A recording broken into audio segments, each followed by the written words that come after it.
Hi, everyone. Welcome back to the Becoming Magnetic podcast. Did you miss us? We are so excited about 2026. We are bringing to you a new format, but with the same rich content that's all about how do us as powerful women attract powerful love into our lives. So I'm Kai, and this is my co host. My name is Rossalyn. Yes. Great to be with you all again. And we just want to thank you. If you have been following us from 2025, welcome back. If it's your first time here, we want to say a special welcome and let you know what this podcast is all about. So, this is the Becoming Magnetic podcast where we believe that powerful women deserve powerful love lives. It's built with intention, clarity, and of course, always alignment. So, we did mention a little bit of a change in format. We are continuing to talk about how to attract powerful love into our lives. And we thought we'd bring some real world examples of what that could be looking like as a point of reference. And we just want to say that we'll be talking about cultural references. It might be from movies, TV shows, or even news from current affair or current news. But this is never about trying to do a movie or show review or about analyzing anyone or any characters from these shows, because certainly this is not the place to do that. That's not our place, that's not our role. What we are looking at is the information that's before us. What are the signals that we are able to see, and what are the things that we could be using to apply to our own journey of becoming magnetic. So guess what? This is the 20-year anniversary of a favorite show of so many people. Hitch with Will Smith that came out back in 2020 Oh, you know what? 26. Kaya actually, What? it came out in '05, so this is 21 now. 21. Oh my God. 21 years. 21 years. Thank you for that, Rosalind. So it's been 21 years. And if you've watched the show before, you know what we're talking about. There was so much excitement around this movie. If you've never watched it before, I promise you there are not going to be any spoilers coming out in this show. But we will provide some context so you know exactly what we're talking about. Right, Rosalind? That's right. So for our magnetic moment, I guess we're calling it magnetic moment or magnetic lens moment, we're looking at Hitch. And if you remember, Will Smith was the main character in that movie, but we're not focused on the the character of Hitch, but more so the ladies who were in the movie and taking a critical thinking eye and applying our becoming magnetic lens to see what we can learn and appreciate about those ladies. So, just a bit of background for those of you who haven't seen the movie, because we recognize our audience is global. So, different people, exposed to different things. This is a movie where Will Smith played the character Alex Hitchens or Hitch, and he was a dating coach for men, specifically men who were interested in learning how to woo women for the purpose of eventually getting married. And he was, many of his clients were like the underdog kind of guy, including one of the primary characters in the movie was, his name was Albert in the movie. And he worked at an investment firm and he developed a crush on one of the clients of the firm, who was a woman who, I don't remember exactly her profession, may have been an actress, but she was a high net worth client of his investment firm. And Albert had engaged Hitch to help him learn how to woo the client, and her name was Allegra Cole. Also in the movie, There was a character played by Eva Mendes, and the character's name was Sarah Melas, and she was a reporter, like a gossip, um, or Gossip like an column. yeah, a gossip column, or like investigatory kind of, getting behind the scenes and down to the bottom of things type reporter. Had a very successful career. She was had a lot of grit. She's very confident, also, beautiful. And Hitch became aware of her and developed interest in her. And so he was attempting to use his own knowledge and skills on her, and he just was not, it was not happening. So we won't tell you more than that, but that's some background on the movie Hitch. But we're focusing again on the ladies, Allegra, the characters of Allegra and Sarah. Yeah, and those two women in the movies in their own right were power breaking women. They were, had their own financial standing, great careers. And like many of us really, really were looking for love. And what we really like in how these women were presented is that they were looking for love, but they weren't chasing love. So if we think of Allegra, who in the movie um, was the person that Hitch's client Albert was pursuing romantically. She's wealthy, she's confident, she is socially fluent, but she's also emotionally selective. So when it comes to how the men that she's trying to date show up, she's not dazzled by performance. What she was looking for was more authenticity. And she was willing to be open to someone who was going to like show up and match that energy that she had. And for me, that's such a powerful storyline, especially for a woman of wealth and power herself, because so often it can feel like when you're a woman of that standing, somehow you may need to kind of quote unquote lower your standard or dim your lights a little bit just to make sure that you don't come off. Sometimes we hear about this masculine and feminine energy, and they do exist, but sometimes this whole matter of a masculine energy can be equated with because you are someone who is that quote unquote powerful because you're of a great career, great financial standing, etc.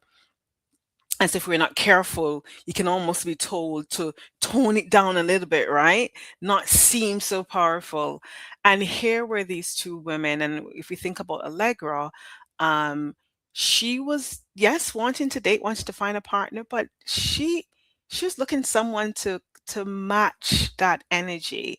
Rosling, I know this is a favorite show of yours. What do you think about how Allegra showed up in her dating journey?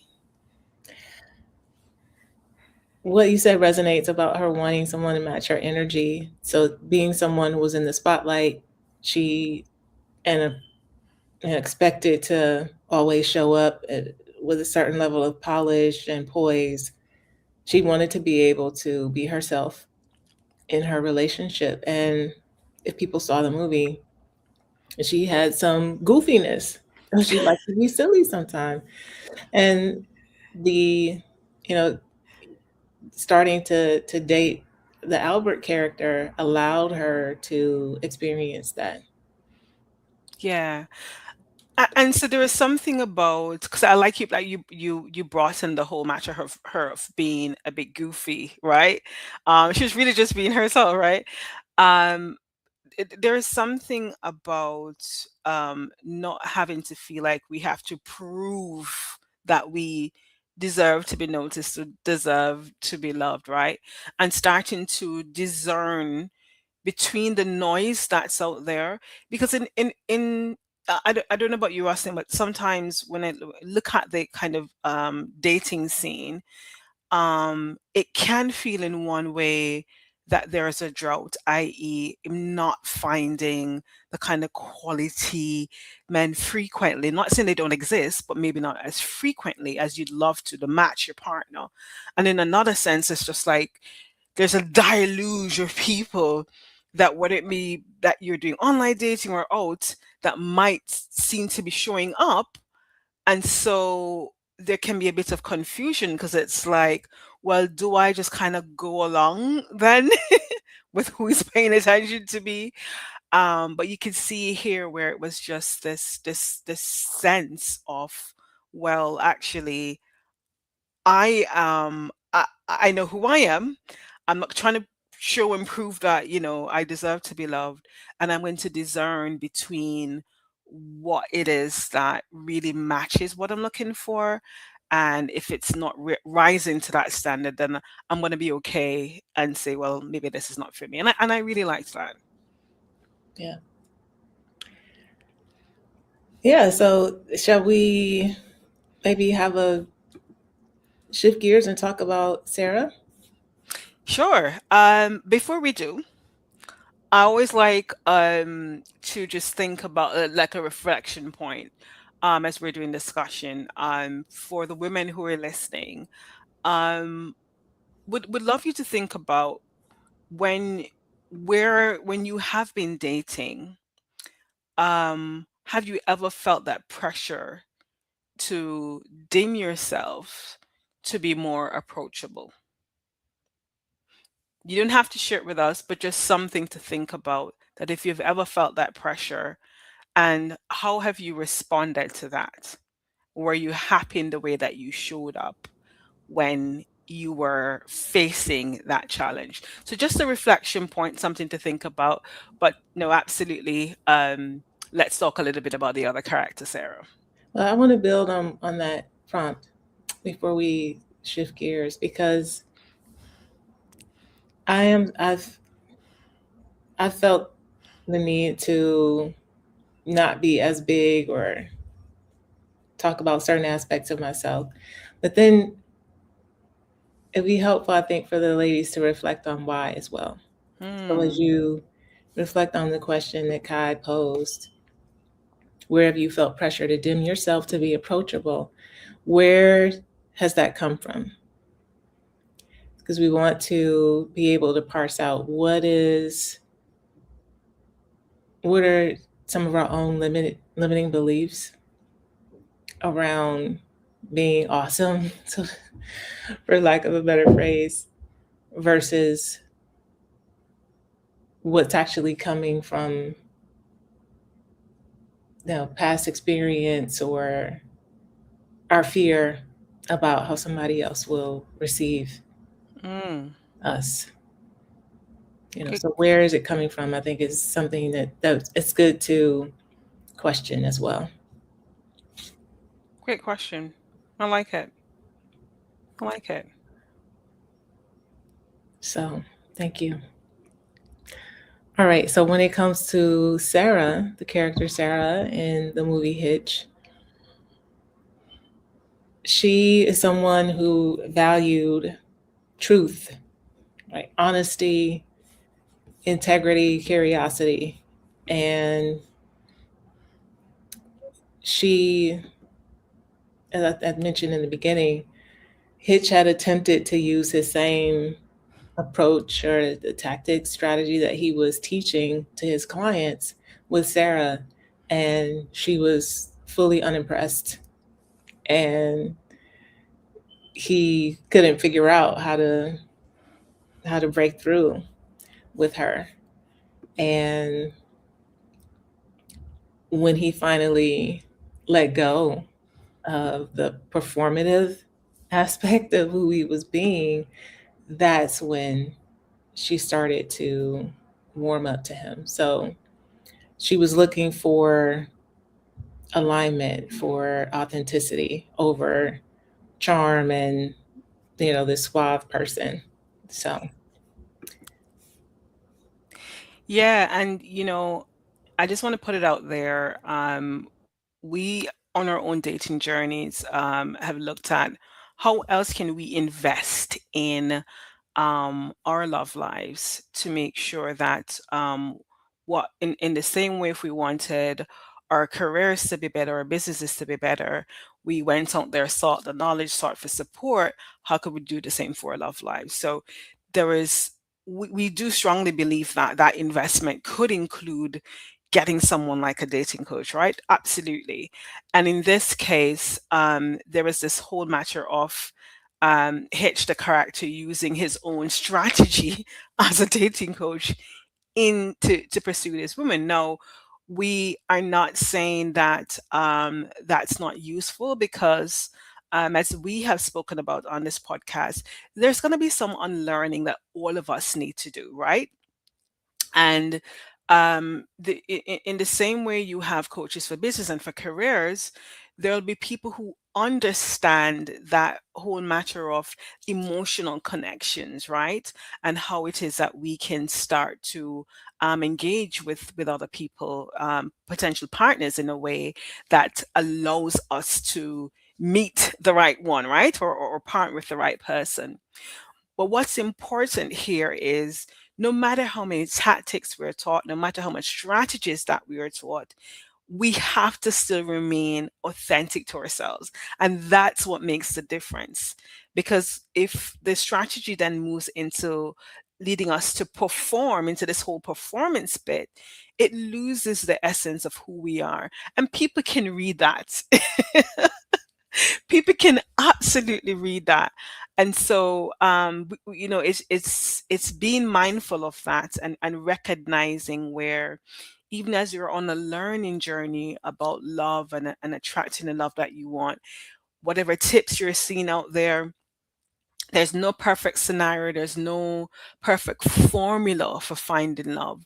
But one thing is sure is that authenticity will win over strategy every day. Yes, indeed.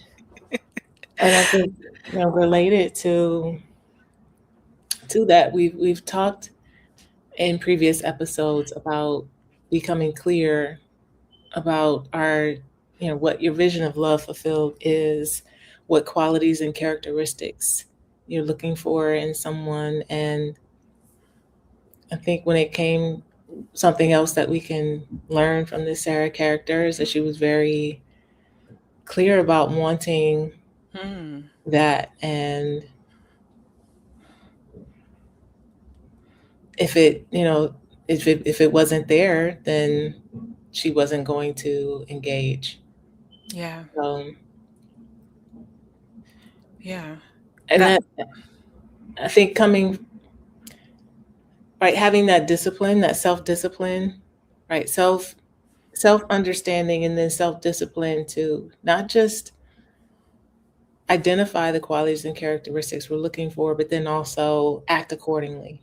yes. Not just continue to date someone, or engage with them just because they're showing interest, but really deciding, is there alignment here? And if there isn't, then let it go, instead of trying to force the situation. I really like what you've just said in terms of not trying to force a situation. And um, you know, uh, thinking about how those two women showed up in in their dating journey, it was very clear that they weren't going to chase after these men. They weren't going to chase love, right? They wanted these men to rise to the occasion, right? Rise to meet them where they were. And what what was so good, I think, is that when you're seeing that, what you're also seeing is that as much as the women were attracted to these men, there wasn't this um sense of quickly falling in love, and therefore being willing to do anything to keep it alive. You know what you just said, sorry, what you just said about this, you can clearly see that things are probably not aligning, but you're doing what you can, right? rather than step away because there's not alignment. And I think sometimes we can be guilty of that, where there's an initial attraction. You know, you see some things that you like. We spoke about having that clear list of this is what I like. So you might see that some of these things are showing up and you're like, right, I like this. And then we become over invested really early on, and then it makes it more difficult, even in that short space of time, to walk away because we already are hooked in and feeling like, oh my God, this might just be, let me see how I can make it work. Does that make any sense to you, Rosalind? It does. Um, and I think sometimes we can want something so much, and sometimes there are limiting beliefs behind that behavior around, scarcity there, or feeling like the options are dwindling Yeah. for whatever reason. Yeah. Wow. Those are some things that may drive that type of clinging, or forcing type behavior also. But what we're suggesting is that we can, be clear about what we want, and then really create the space for the opportunity for the right person to come along. And if we're clinging to someone or a situation that is not in alignment, Yeah. we're just delaying the the time that it takes. We're increasing the time that it takes for the right opportunity and the right person to Yeah. come along.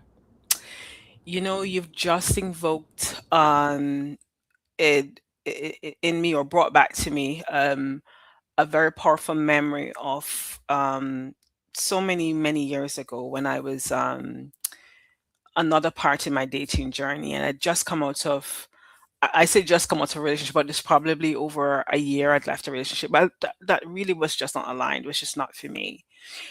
And somehow I had been guilty of that, clinging to what was in the past and all the good stuff that I'd liked, and forgotten all the bad stuff that was glaring red flags that were there.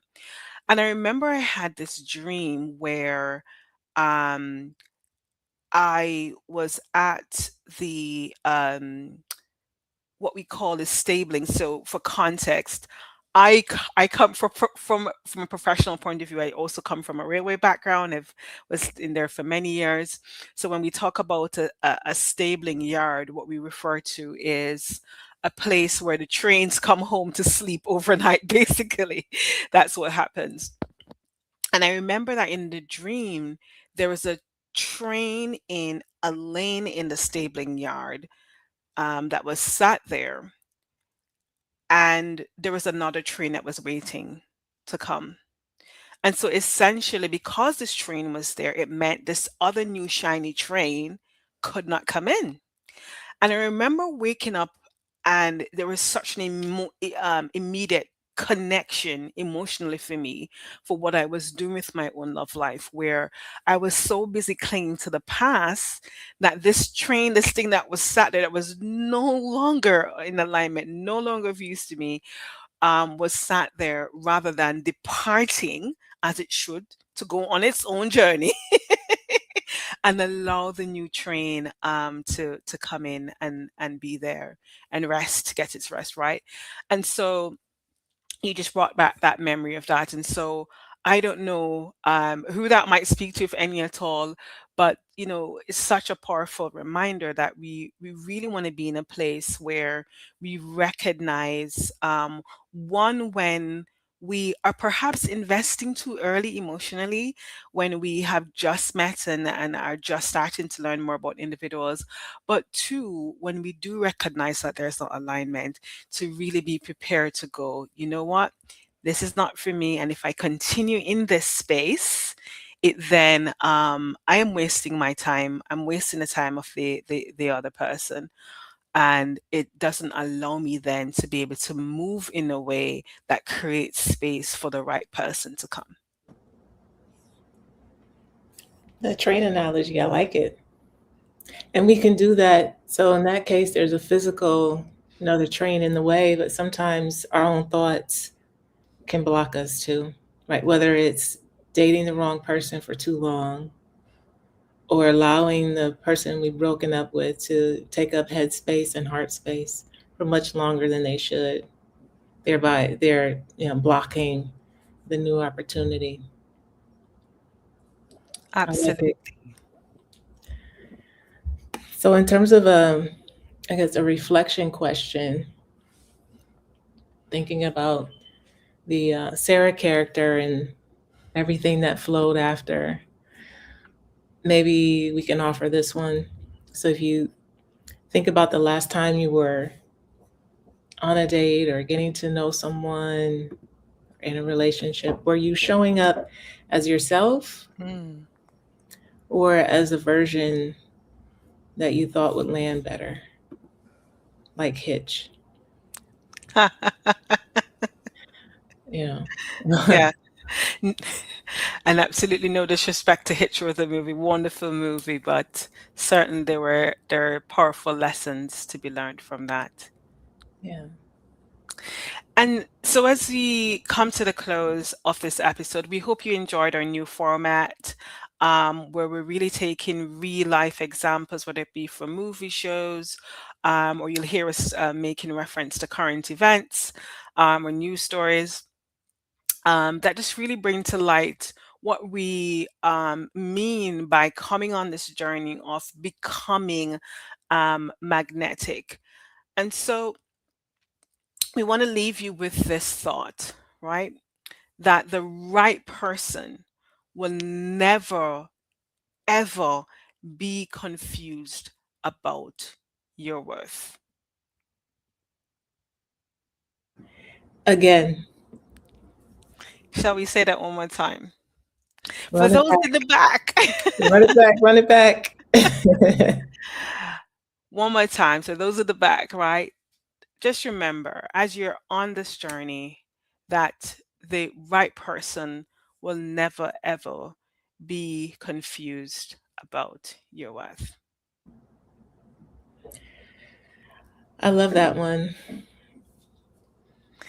And I have to caveat it also because, right, our whole reason for being is to help facilitate self examination and really digging deep and figuring out where we have opportunities to grow and evolve to support becoming more magnetic and having the types of relationships, not just romantic, but all with ourselves and others in our lives that we desire.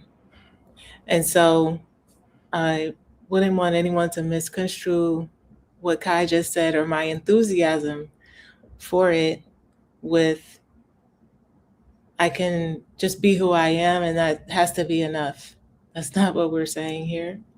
But what we are saying is that we put in the effort and show up in authenticity and in alignment with the principles, the values, the growth that we've put in to ourselves, then the person that comes along who's the right fit will feel like home. Mm, wow. So that's not, we're not saying I'm just who I am and that's it. No, Yeah. that's not what we're No. saying. Okay. Absolutely not. Yeah. Absolutely not. Thank you so much, Rosalind, for beautifully bringing that together for us. And so, if this conversation has resonated with you, please do share it with a woman who's done chasing and ready for alignment. And join us for future conversations on the Becoming Magnetic podcast. We're here every 2 weeks live on YouTube. So, please do join us. And if you'd like to go deeper with these conversations, join the waitlist for our next Becoming Magnetic cohort. The link is going to be there in the show notes. But for now, until next time, I'm Kai, I'm Rosalind. and this has been the Becoming Magnetic podcast. See you next time. Bye. Take care, everybody.